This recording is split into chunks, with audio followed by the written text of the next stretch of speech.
तो कैसे हैं आप लोग? आज ना तो हम किसी इंसान की बात करेंगे, ना ही पशु की, ना पक्षी की। आज हम बात करेंगे एक समय की, टाइम पीरियड। एक ऐसा टाइम पीरियड जिससे हर कुड़ी और मुंडा सहता है। नहीं नहीं नहीं, मैं प्यूबर्टी की बात नहीं कर रहा हूँ। किसके कंचे कितने बड़े हो रहे हैं मुझे जानने का कोई शौक नहीं है। खैर, आज मैं बात करने जा रहा हूँ एग्जाम्स की, परीक्षा।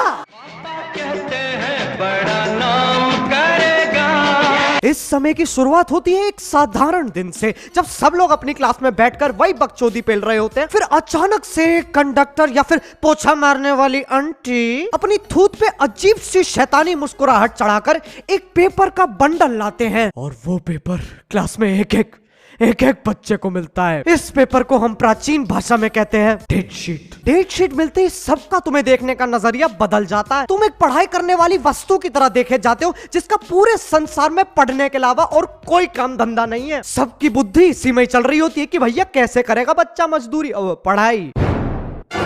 और इस मामले में सबसे पहले फुदकता है हमारा अपना प्यारा पर्सनल फ्रेंडली नेबरहुड प्रिंसिपल। बिठा देगा पंचायत ऑडिटोरियम में और सबसे पहले पूछेगा, how many of you would like to score 100 in all papers. अजीब पूछो मत, सबके हाथ खड़े। और ऐसे नहीं सबने एक साथ हाथ उठाया हो, नहीं नहीं नहीं, सबसे पहले 2 बच्चे हाथ उठाएंगे, उनको देख के 4 और उठाएंगे, और ऐसे करते करते 1.5 से 1.5 बच्चे पीयर प्रेशर में आके हाथ खड़े कर ही देते हैं। भले 99% बच्चों के औकात से, दिमाग से, नाक से, हर जगह से बाहर हो। फिर प्रिंसिपल आधे घंटे तक अपनी मोटिवेशनल कहानी चोदेगा, और फिर जब जनता बिल्कुल पक चुकी हो, खर्राटे ले रही हो, एक बड़ी क्लास के गरीब और स्ट्रगलिंग टॉपर को बुलाएगा और ऐसे बोलेगा, friends, meet this young lady, her skin may be dark but her future is very bright. इनके घर में बिजली की तार नहीं थी, बट स्टिल अपने सर पे मोमबत्ती रख के she studied day and night. Now look at her. अरे बहनचोद, कुछ फर्क नहीं है, पहले भी अपने पैर के नाखून चबाती थी, अब भी चबाती है, 1% का अंतर नहीं है। उसके बाद छलांग लगाते हैं रिश्तेदार। इनका काम ही है ये बच्चों को बिना छुए डसना। मैं आराम से अपने कमरे में अपना मन, धन, स्थन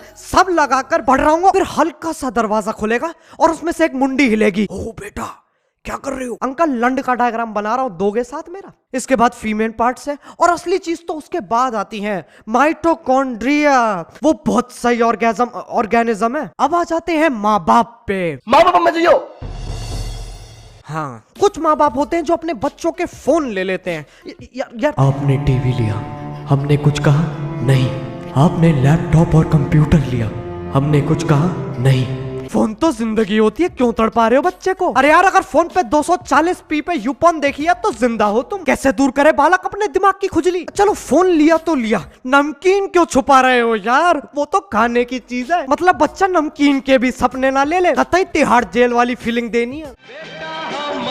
ऐसा काम करेगा। एग्जाम्स की तैयारी शुरू करना भी आसान काम नहीं है। किताब खुली भी नहीं होगी, एग्जाम के बाद के सीन बनने पहले शुरू हो जाएंगे। रात को 1:30 बजे दोस्त का फोन आएगा। Hello hello. हाँ, क्या तूने फोन किया है? अच्छा सुन, एग्जाम के बाद गोवा जाने का सीन बन रहा है। अच्छा, कौन कौन? देख, मैं और तू तो है ही हैं, बाकी सामर्थ, पृथ्वी, राज और चौहान। अच्छा, सही है फिर। और हाँ, हो सकता पारस भी आए। पारस? नहीं, फिर मैं नहीं जाऊंगा। क्यों? अबे सही आदमी है पारस, पैसे भी ज्यादा ले आएगा। नहीं, तू तेरा एक काम कर, तुम लोग जाओ, मैं 56 के साथ चला जाऊंगा। 56? अब तू भाइयों को भूल गया? अबे नहीं यार, हट चूतिए, हट तेरी माँ की चूत, हट। जब एग्जाम्स खत्म हो जाएंगे ना, तब गोवा जाना तो छोड़ो, गोवा शब्द जुबान से एक बार फिसलेगा भी नहीं। अब कुछ लौंडे ऐसे होते हैं जो अपनी फ्रेंड लिस्ट में जितनी भी लड़कियां होती हैं सबको मैसेज कर देंगे, और दीवार पे सर मारने वाली ये बात है, सबको एक ही मैसेज कॉपी पेस्ट कर दिया जाता है। अब किसी ने रिप्लाई नहीं किया तो ये सोचते रह जाएंगे क्यों नहीं किया, बह जाएंगे भावनाओं में। और भगवान ना करे अगर गलती से कर दिया तो भैया अब तुम्हें बोलने की जरूरत है क्या? समझ जाओ ना अपने आप ही, करके दिखाना पड़ेगा क्या? क्या है यार? एकला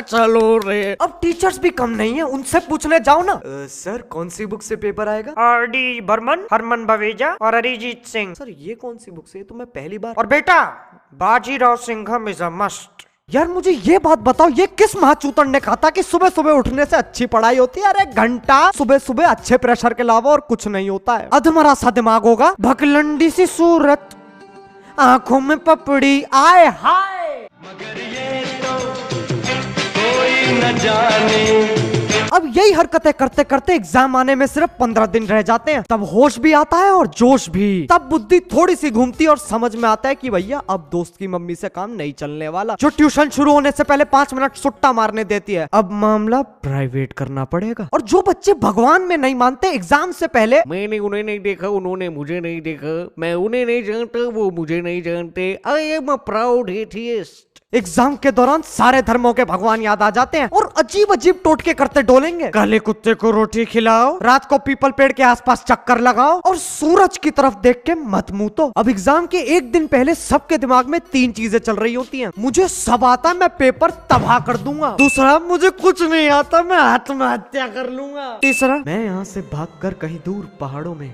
अपना मुंडन करवा के एक बुद्ध का जीवन व्यतीत करूंगा।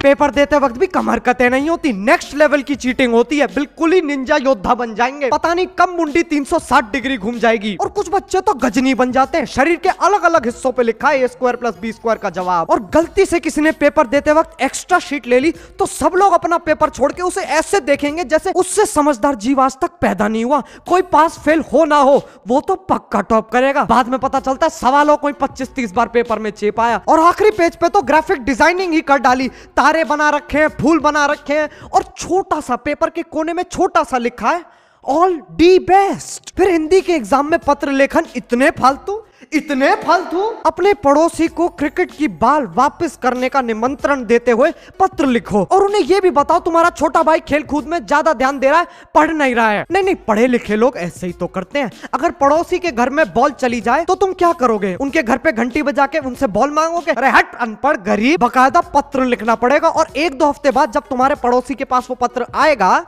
तो मिल जाएगी बॉल। यही है यार पढ़े लिखे लोगों का तरीका। अब ये सिर्फ मेरे साथ ही होता है या फिर कुछ डायग्राम की प्रिंटिंग क्वालिटी इतनी ज्यादा खत्म होती है, सबसे सस्ता प्रिंटर से प्रिंट करेंगे और उसके बाद उसे देख के कहेंगे नहीं अभी भी आकार समझ में आ रहा है, एक काम करो इस पे कोयला रगड़ो। पापा कहते हैं बड़ा नाम करेगा। अब जब सारे एग्जाम्स खत्म हो चुके होते, बच्चे पागलों की तरह अपनी शर्ट फाड़ रहे होते हैं, तब तुम माँ बाप पे जाओ, भाई बहन पे जाओ, पूरे खानदान पे जाओ, लेकिन पढ़ाई पे मत जाना। कसम से बता रहा हूं, मैं तुम्हारा सर खोल दूंगा। यही बकचोदी से बच्चे हर साल गुजरते हैं।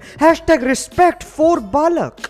तो यार बस यार आज के लिए सिर्फ इतना ही। मुझे पता है ये वीडियो लेट है, लेकिन यार मैं क्या करूं? मेरे कमरे में इतनी ज्यादा तोड़फोड़ हो रखी है। ये वीडियो मैंने किस्तों में बनाई है, पूछो मत यार। और हाँ, हमारे चैनल पे 7 लाख से ज्यादा लोगों ने अपनी मुंडी उल्टी पुल्टी कर ली है, तो यार उसके लिए बहुत बहुत शुक्रिया। अब अगर तुम लोगों को ये वीडियो पसंद आई तो लाइक मारो। आज मैं कोई एम नहीं रखूंगा, आज तुम लोग अपने औकात दिखाओगे, देखते हैं कितने हो पाते हैं। और अगर तुम लोग मेरे को पहली बार चिल्लाते हुए सुन रहे हो तो यार सब्सक्राइब करो। उस लाल वाले बटन के साथ तुम लोग दंगल करो या फिर जंगल में मंगल, मुझे नहीं पता, बस क्लिक हो जाना चाहिए।